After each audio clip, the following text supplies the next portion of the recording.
Ih, bohong.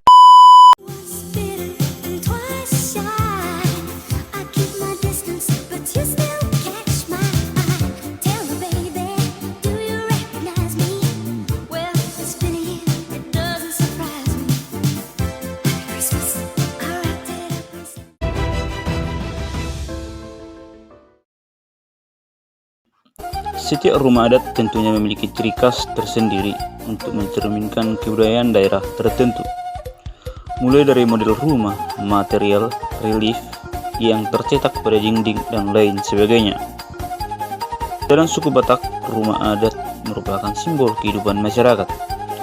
Rumah Bolon merupakan sebutan untuk rumah adat Batak. Awalnya rumah adat ini digunakan sebagai tempat tinggal para raja. Adapun ciri khas rumah Bolon ini adalah berbentuk persegi panjang, dilengkapi dengan banyak tiang penyangga, sehingga rumah ini mirip dengan rumah panggung. Menariknya, rumah adat Batak ini juga dibangun dengan anak tangga yang jumlahnya ganjil. Rumah Bolon juga memiliki atap yang lancip, baik di bagian depan maupun belakangnya. Pada bagian depannya dibuat lebih panjang dibandingkan dengan bagian belakang.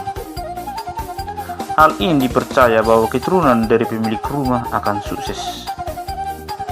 Ciri khas lainnya terletak pada ornamen yang digunakan, di mana Anda bisa menemukan ornamen khas Batak yang melambangkan penolak bala ataupun penyakit.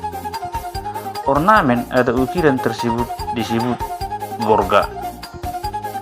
Inilah salah satu alasan mengapa rumah adat tersebut disebut juga rumah gorga.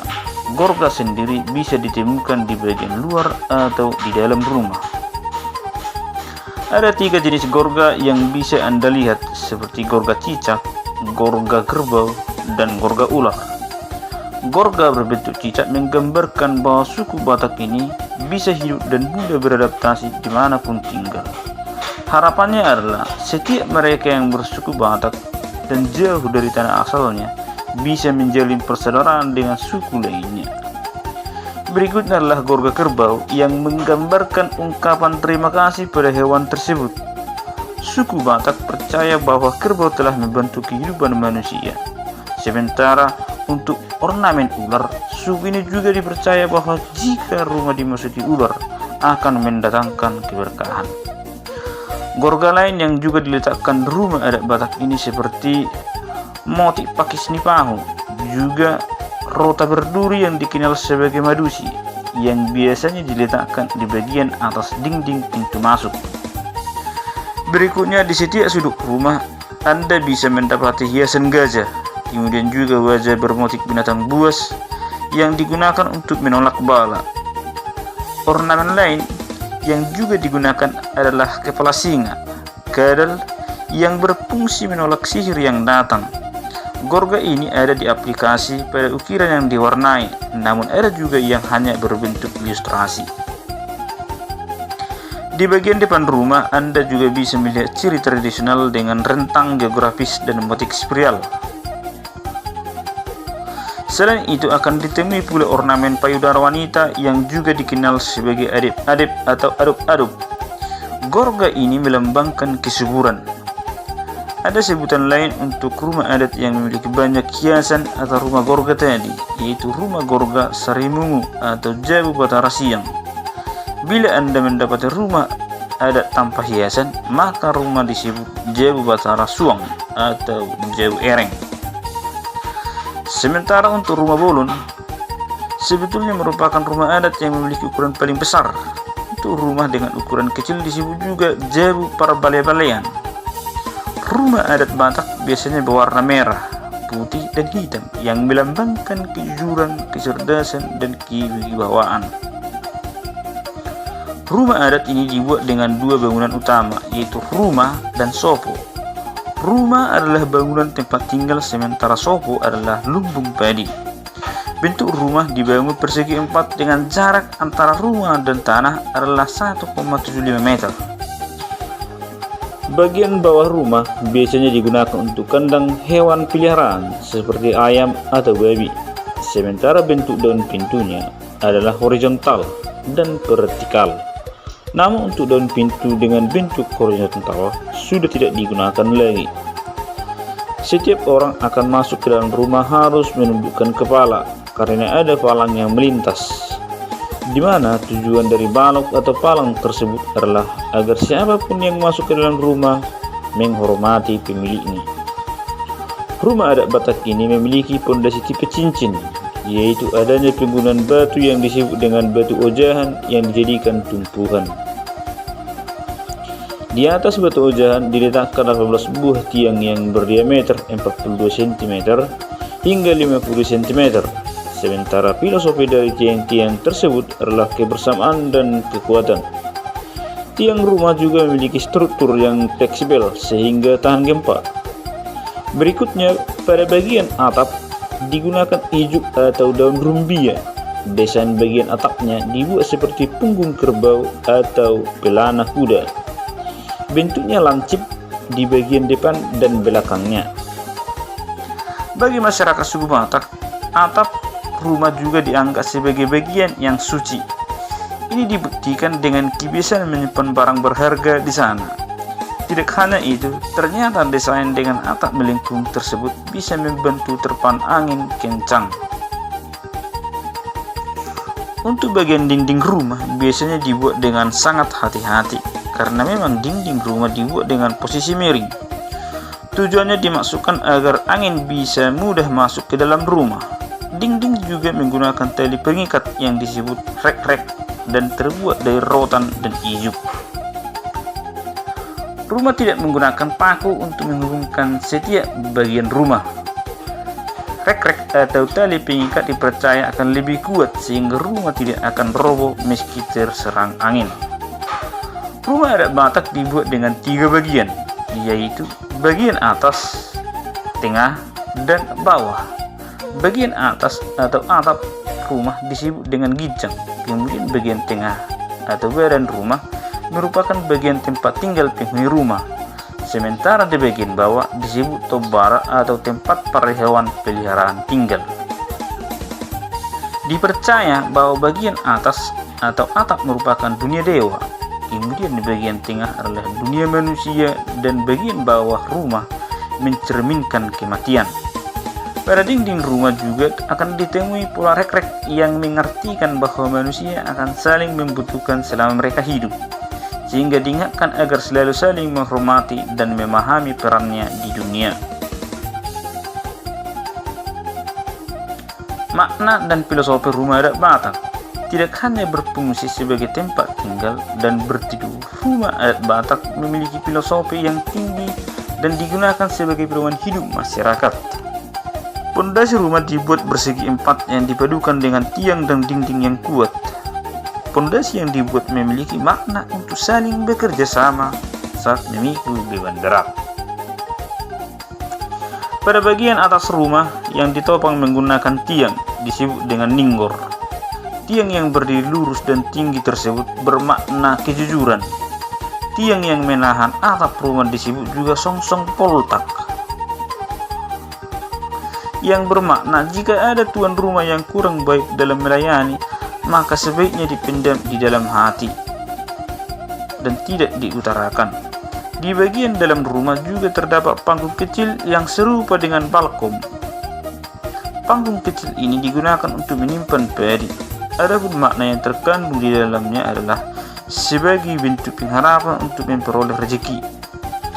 Setiap masyarakat suku Batak juga kerap membersihkan rumah dengan cara menyapu semua kotoran, kemudian dibuang melalui lubang yang berada di dekat tungku. Siwalu Jabu. Siwalu Jabu merupakan rumah adat masyarakat Karo yang banyak dijumpai di sejumlah desa Kabupaten Karo. Konon katanya Siwalu Jabu dibangun tanpa menggunakan paku dan anti gempa.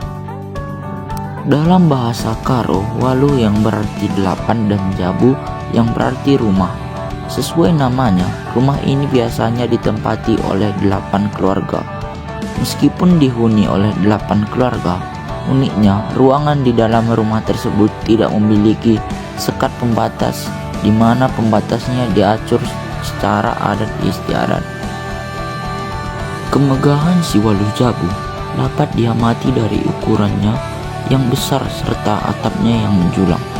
Atap Siwalu Jabu terbuat dari ijuk, dengan hiasan dari anyaman bambu yang diberikan bentuk-bentuk khusus sebagai simbol dari kesatuan hidup masyarakat setempat.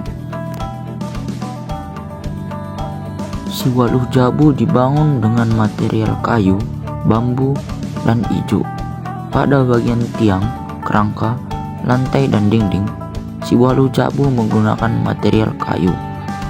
Untuk kerangka, atap, dan teras dibangun dengan bahan bambu.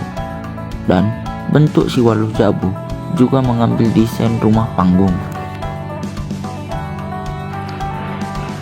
Siwaluh Jabu mempunyai 4 bagian. Bagian pertama yang terdapat di Siwaluh Jabu adalah kolong. Bagian kolong pada Siwaluh Jabu dulunya dipergunakan untuk memelihara berbagai hewan ternak. Inti rumah merupakan bagian kedua dari Siwaluh Jabu. Di bagian ini digunakan untuk berbagai kegiatan masyarakat Karo. Terdapat 8 ruangan dalam bagian inti rumah yang posisinya saling berhadapan di kedua sisi Siwaluh Jabu. Bagian ketiga dari Siwaluh Jabu merupakan bagian atas. Pada bagian ini berguna untuk menyimpan cadangan kayu bakar yang dipakai untuk memasak. Dan bagian terakhir adalah bagian luar atau teras yang terletak di depan maupun di belakang. Bagian teras biasanya digunakan para perempuan Karo untuk menikmati waktu senggang dengan menganyam tikar. Posisi bangunan rumah adat Karo biasanya mengikuti aliran sungai yang ada di sekitar desa. Bagi setiap bangunan rumah adat yang ada, biasanya dibangun dengan beberapa struktur bangunan. Bahkan, setiap struktur bangunan memiliki ciri dan makna tersendiri saat rumah tersebut akan dibuat. Rumah adat Siwaluh Jabu dibagi menurut bentuk atapnya dan dindingnya. Adapun jenis-jenis Siwaluh Jabu menurut atapnya adalah sebagai berikut. Rumah Si Anjung Anjung.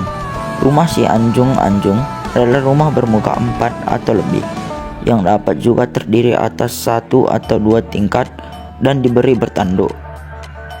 2. Rumah Mecu. Rumah Mecu adalah rumah yang berbentuk sederhana. Rumah Mecu memiliki muka 2 dan sepasang tanduk. Jenis-jenis rumah adat Siwaluh Jabu juga dibagi menjadi 2 menurut dindingnya. Yang pertama adalah rumah Sangka Manuk. Rumah Sangka Manuk adalah rumah yang dindingnya dibuat dari balok bertindih-tindih. Dan kedua, rumah Sendi. Rumah Sendi adalah rumah yang tiang rumahnya dibuat berdiri dan satu sama lain dihubungkan dengan balok-balok. Salah satu ritual di suku Karo adalah ritual penusur sirah. Ritual penusur sirah merupakan suatu kepercayaan masyarakat Karo yang mempercayai adanya garam yang menjadi pelindung desa. Perwujudan garam itu diletakkan di ujung atap paling atas rumah adat. Yang ketiga, rumah adat suku Batak Simalungun, yaitu rumah bolon. Rumah bolon Simalungun memiliki ciri khas utama terdapat pada bagian bawah rumah atau disebut juga dengan kaki bangunan. Bentuknya berupa susunan kayu yang masih bulat-bulat atau gelondongan. Kayu-kayu tersebut menyilang dari sudut ke sudut. Ciri khas lainnya adalah bentuk atap mirip kepala kerbau lengkap dengan tanduknya. Rumah ini memiliki kesamaan dengan rumah bolon Toba baik dari segi bentuk, arsitektur, maupun ornamen-ornamen lainnya. Bahan-bahan yang digunakan pada bangunan rumah bolon terdiri atas kayu dengan tiang-tiang besar dan kokoh. Dinding dan lantainya papan atau tepas, sedangkan atap dari ijuk atau daun rumbia. Rumah adat ini tidak menggunakan paku, tapi diikat kuat dengan tali. Rumah ini sudah diakui secara nasional dan dianggap sebagai simbol rumah adat di wilayah Sumatera Utara. Rumah berbentuk persegi panjang ini dibuat dari bahan yang berasal dari alam. Umumnya, rumah adat ini dihuni oleh 4-6 anggota keluarga dengan beberapa hewan ternak yang dirawat pada area kolong rumah. Rumah ini pertama kali dibangun oleh Raja Simalungun pada tahun 1939. Rumah adat ini masih bisa dilihat di area cagar budaya Pematang Siantar.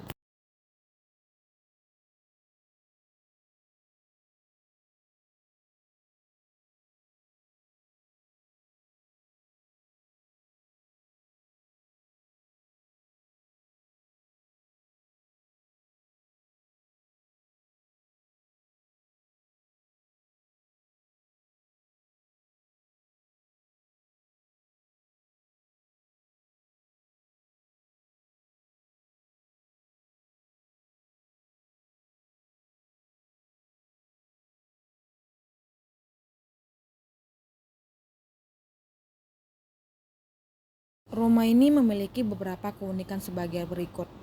Yang pertama, bagian depan rumah bolon.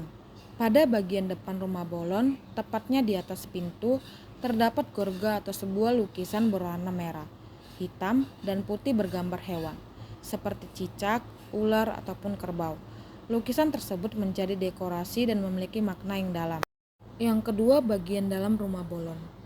Ketika berada di dalam rumah bolon, kita akan melihat ruangan yang luas, terbuka, tanpa sekatan kamar-kamar. Walaupun demikian, bukan berarti tidak ada pembagian ruangan. Mereka hanya membatasinya dengan adat yang kuat. Bagi mereka, memiliki rumah seperti rumah bolon merupakan sesuatu yang bisa memperkuat persatuan dan kesatuan sebagai suku Batak. Yang ketiga, bagian atas rumah bolon. Pada bagian atas rumah bolon, terdapat atap yang khas dan unik, yakni dua ujung lancip di depan dan di belakang. Namun, ujung bagian belakangnya berukuran lebih panjang. Hal ini bermakna agar keturunan mereka kelak bisa lebih sukses. Dan bagian terakhir yaitu bagian bawah rumah bolon. Rumah bolon termasuk dalam kategori rumah panggung. Memiliki bagian bawah rumah yang disebut dengan kolong. Tingginya sekitar 2 meter. Kolong tersebut biasanya dipergunakan untuk memelihara hewan seperti ayam, babi, dan sebagainya. Bahkan karena kolong ini cukup tinggi, ada pula yang memelihara kerbau. Rumah adat suku Mandailing. Etnis Mandailing merupakan salah satu etnis yang mendiami Sumatera Utara, tepatnya di Tapanuli bagian selatan. Bagas Godang adalah rumah adat atau arsitektur tradisional suku Mandailing. Rumah besar ini dahulu sebagai tempat tinggal atau tempat istirahat raja. Kompleks Bagas Godang dilengkapi dengan sopo godang dan alaman bola.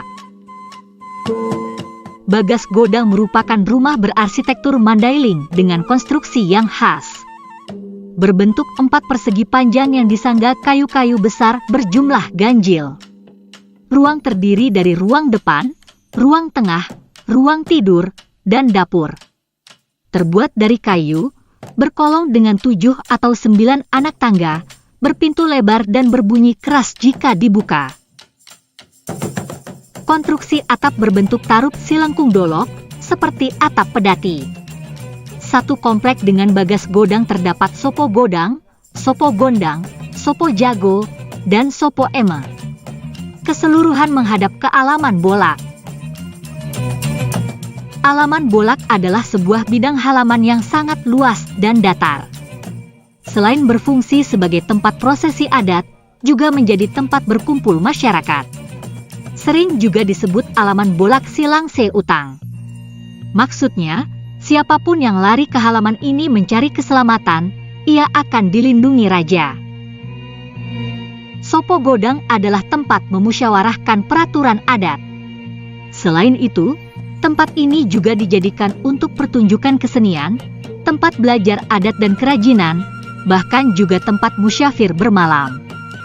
Berbagai patik, uhum, ugari dan hapantunan lahir dari tempat ini. Juga disiapkan untuk menerima tamu-tamu terhormat. Dirancang berkolong dan tidak berdinding agar penduduk dapat mengikuti berbagai kegiatan di dalamnya. Karenanya sopo godang juga disebut sopo sio rancang magodang, inganan ni partahian paradatan, parosurosuan ni hula dohot dongan. Artinya, balai sidang agung, tempat bermusyawarah melakukan sidang adat, menjalin keakraban para tokoh terhormat dan para kerabat. Sopo Jago adalah tempat Naposo Bulung duduk-duduk sambil menjaga keamanan desa. Sopo Gondang adalah tempat menyimpan gorgang sambilan atau alat-alat seni kerajaan lain. Alat-alat itu biasanya dianggap sakral. Sopo Eme atau Hopuk adalah tempat menyimpan padi setelah dipanen, lambang kemakmuran bagi huta. Seluruh komplek bangunan Bagas Godang pada masa lalu tidak berpagar. Sekalipun raja yang menempatinya, tetapi seluruh bangunan ini dianggap sebagai milik masyarakat dan dimuliakan warga huta. Di Mandailing, berbagai macam bentuk ornamen, hiasan, tradisional dapat kita temukan pada bagian tutup ari dari Sopo Godang, Balai Sidang Adat, dan Bagas Godang, rumah besar raja. Dalam bahasa Mandailing, ornamen-ornamen tersebut disebut bolang yang juga berfungsi sebagai simbol atau lambang memiliki makna-makna yang sangat mendalam bagi masyarakat Mandailing. Di dalamnya terkandung nilai-nilai, gagasan-gagasan, konsep-konsep, norma-norma, kaidah-kaidah, hukum dan ketentuan adat istiadat yang menjadi landasan dan pegangan dalam mengharungi bahtera kehidupan. Bolang atau ornamen tradisional Mandailing yang digunakan sebagai tutup ari perlambang itu terbuat dari 3 jenis material. Pembuatan ornamen pada Sopo Godang dan Bagas Godang ini dilakukan dengan cara menganyam atau menjalin dan ada pula yang diukir. Bahan yang dipakai sebagai bahan anyaman adalah lembaran-lembaran bambu yang telah diarit dengan bentuk-bentuk tertentu dan kemudian dipasang pada bagian tutup ari. Ornamen-ornamen itu sebagian besar diberi warna merah, nah hitam dan nah putih yang erat kaitannya dengan kosmologi Mandailing. Dalam hal ini, merah melambangkan kekuatan, keberanian dan kepahlawanan, putih melambangkan kesucian, kejujuran dan kebaikan, hitam melambangkan kegaiban, alam gaib, dalam sistem kepercayaan animisme yang disebut Siplebegu. Itulah tadi sedikit informasi mengenai Bagas Godang rumah adat suku Mandailing. Yang kelima, rumah adat suku Batak Pakpak, yaitu Jero. Namanya memang terdengar asing bagi yang belum mengetahui rumah adat satu ini. Bentuk khas bangunan yang terbuat dari kayu dan atapnya terbuat dari ijuk. Disebut sebagai Jero, karena menggambarkan budaya Pakpak yang khas dalam setiap bangunannya. Karakteristik dan bentuknya tak jauh beda dengan rumah adat lainnya.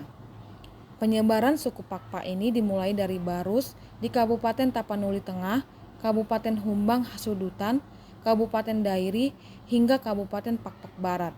Suku ini juga banyak ditemui di Kabupaten Singkil dan Kota Subulu Salam, Aceh, dan ke seluruh penjuru dunia. Keunikannya, yang pertama bentuk khasnya.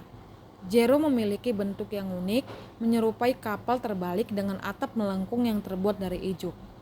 Bentuk atap ini memiliki makna filosofis yang mendalam, melambangkan langit dan bumi serta hubungan manusia dengan alam semesta. Yang kedua dalam material alami.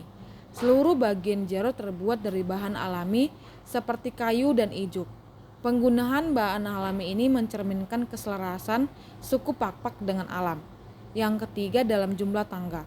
Jumlah tangga pada Jero memiliki makna tersendiri. Tangga ganjil yaitu 3, 5, dan 7 menandakan keturunan raja, sedangkan tangga genap menunjukkan keturunan rakyat biasa. Yang keempat tidak menggunakan paku. Konstruksi Jero tidak menggunakan paku, melainkan menggunakan pasak kayu. Hal ini menunjukkan keahlian tinggi para leluhur dalam bidang arsitektur dan juga melambangkan kekuatan persatuan. Filosofi yang terkandung dalam rumah adat suku Pakpak yaitu Jero, beberapa diantaranya. Yang pertama, keterikatan dengan alam.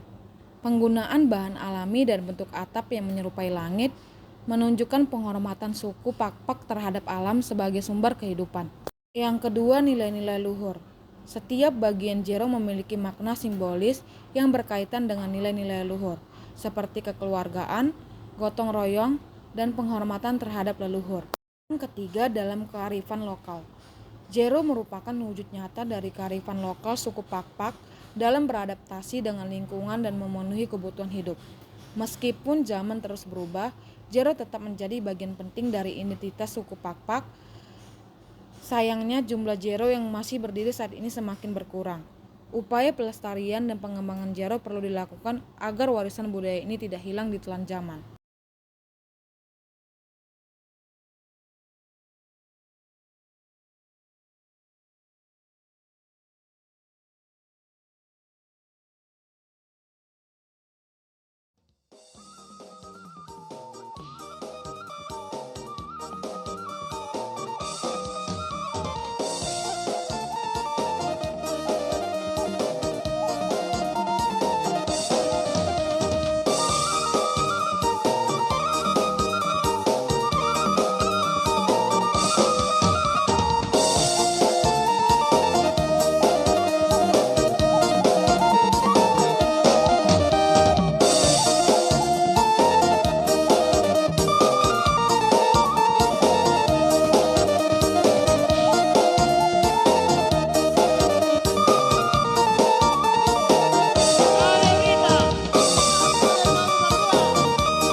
Anma Bagas Godang khas Batak Angkola.